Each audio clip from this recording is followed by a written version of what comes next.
Розібрав.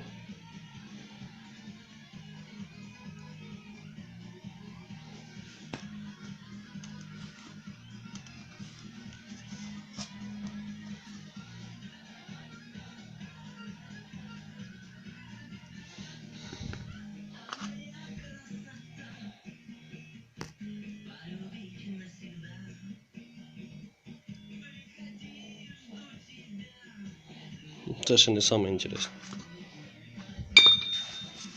Зараз перебазирується.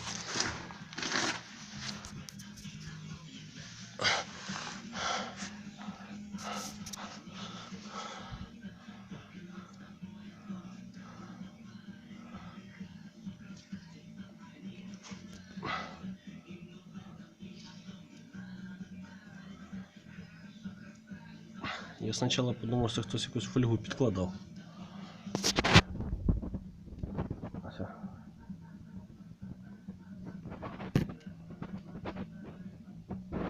Це ще не похоже. Бо це вкладиші. Мені так замотало, бо там вкладишів нема.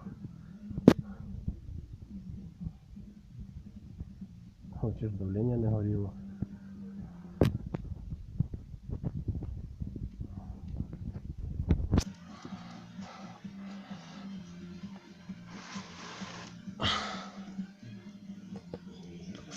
Спишка не попадал. Раз, два. Пиздец.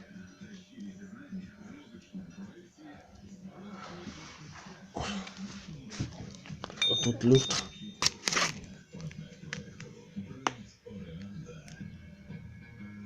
Ніби як і нема. Весело.